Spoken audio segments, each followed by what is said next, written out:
બનાસકાંઠા જિલ્લાના ઈડર તાલુકાના બડોલી ગામે આવેલ સ્મશાન ગૃહની સગડી કોઈ અજાણ્યા શખ્સોએ તોડીને તેને લઈ ગયા હતા। તે જગ્યાએ નવીન સગડી લગાવવાની હોવાથી સેવાભાવી અરવિંદભાઈ પ્રજાપતિ અંકલાવાડા દ્વારાના સહયોગથી સિમેન્ટ અને રેતી પ્રાપ્ત થયેલ છે।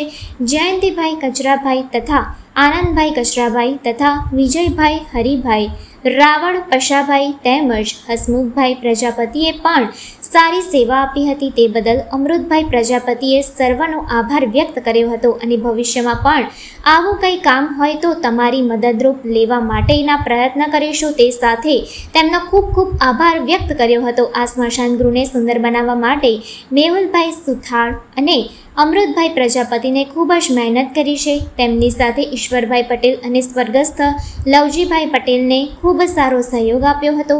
આ નવીન સગડી બનાવવામાં સેવા આપનાર પંચાલ દીપકભાઈ ઈશ્વરભાઈનો પણ ફાળો હતો।